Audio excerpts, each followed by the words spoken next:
रिश्ते हमारा जीवन का ऐसा अनमोल धन है।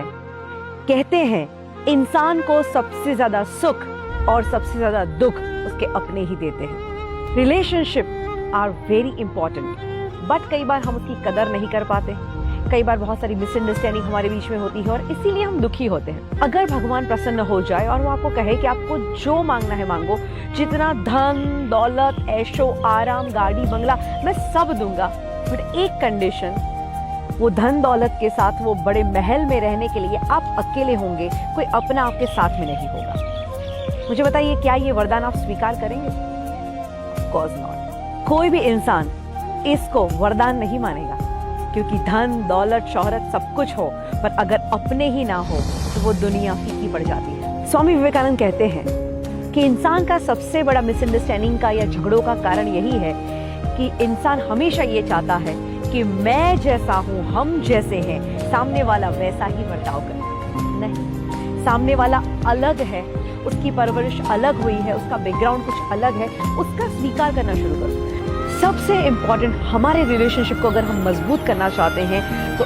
एक चीज है, सामने वाले की कद्र करना शुरू करो। क्योंकि कुछ होता ऐसा है कि हम जब इंसान हमारे सामने होते हैं तब तो हम उसकी वैल्यू पहचान नहीं पाते, और वही इंसान जब दुनिया छोड़ के चला जाता है तब उसकी वैल्यू होती है। हम कितना प्यार करते थे वो जीवन भर नहीं कह पाए, और वो कब चला गया पता ही नहीं चला। तो जो इंसान आज आपके जीवन में है, पहले तो उसकी कदर करना शुरू करें। मेरा एक दोस्त था, तो हम जब कॉलेज में साथ में थे, जब भी उसके घर पे जाते तो एक चीज होती, उसके मम्मी पापा हम सारे मित्रों को बिठा के हमेशा उस लड़की की बुराई करते कि हमारे लड़के में तो देखो ये प्रॉब्लम है, हमारा लड़का तो ऐसा नहीं करता वैसा नहीं करता। वो बेचारा बहुत उदास हो जाता। कुछ समय बीता और एक घटना घटी, उस लड़के का एक्सीडेंट हो गया और उसकी डेथ हो गई। उसकी डेथ हुई और उसके बाद जब हम उसके घर पे मिलने गए और उसके माँ बाप ने जब उसकी बातें बताई, हम भी चौंक गए।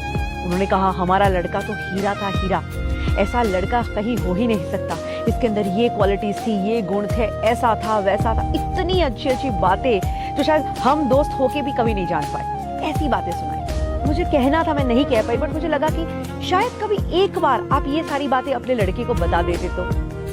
आप जब उसको कोसते थे वो हर रोज मरता था, एटलीस्ट कभी आपने ये बता दिया होता तो वो हर रोज नहीं मरता, उसको इतना दुख नहीं पहुंचता, उसका दिल नहीं टूटता। तो बातें तो अच्छी होती हैं, पर हम शेयर करने में ही हिचकिचाते हैं। अपनों के साथ ऐसी बातें शेयर करना शुरू करो, वो कितने वैल्यूएबल है उनको बताना शुरू करो।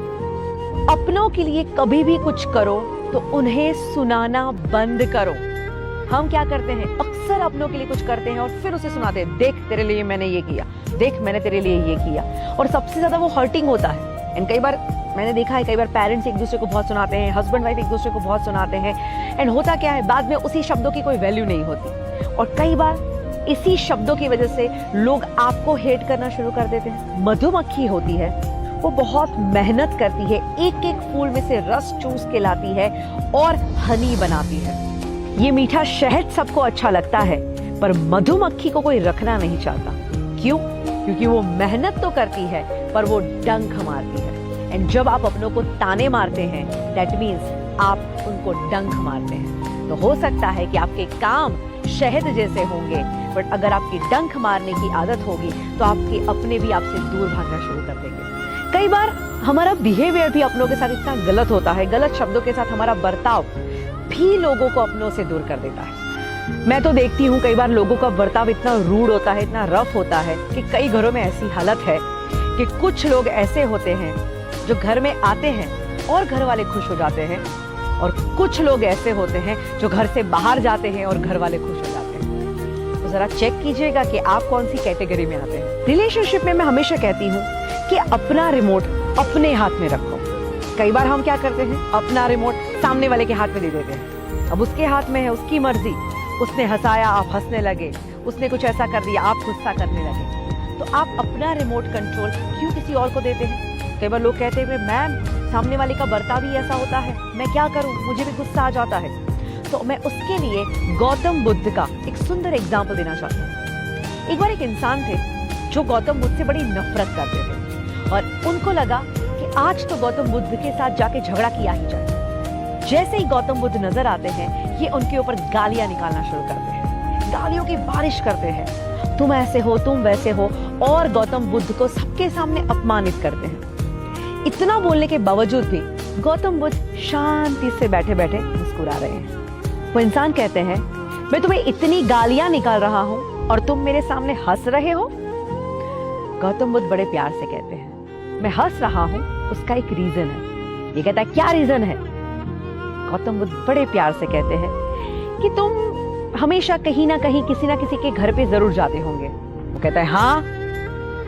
ये कहते हैं कि जब तुम किसी के घर पे जाते हो तो उनके लिए उपहार लेके जाते हो, भेंट सौगात कुछ ना कुछ। कहता है, हाँ, पर इससे क्या मतलब? गौतम बुद्ध कहते हैं, शांति। जब तुम किसी के घर पे उपहार या गिफ्ट कुछ भी लेके जाते हो और तुम उसे देते हो, अगर वो इंसान उसका स्वीकार न करे तो क्या? वो तोहफे मेरे पास रहेंगे, पर इसका तुम्हारी मुस्कुराहट से क्या लेना देना है? गौतम बुद्ध बड़े प्यार से कहते हैं कि देखो दोस्त, आज तुम भी मेरे घर आए और तुम ये गालियों की भेंट सौगात मेरे लिए लेके आए, बट मैं इसका स्वीकार नहीं करता और इसीलिए मैं मुस्कुरा रहा। अब इस इंसान का पूरा गुस्सा शांत हो जाता है और वो समझ पाता है कि उन्होंने जो कहा कितनी बड़ी बात है कि मैं तो गालियां लेके आया, मैं तो अपनी नेगेटिविटी लेके आया, उनके ऊपर डालने की कोशिश की, पर उन्होंने अपना रिमोट कंट्रोल अपने हाथ में रखा और मैं उनको गुस्सा नहीं दिला पाया। तो इस स्टोरी से दोस्तों यही हमें मैसेज मिलता है कि जरूर आपके जीवन में भी ऐसे लोग होंगे जो बार बार आपको गुस्सा करवाते होंगे, बार बार आपका मूड बिगाड़ते होंगे, बट अगर आप चाहें तो अपने माइंड का कंट्रोल अपने हाथ में रख सकते हैं एंड हमेशा शांत रह सकते हैं। एंड ऑफ कोर्स ये पॉजिटिव ऊर्जा नेगेटिव ऊर्जा से कई गुना ताकतवर होती है।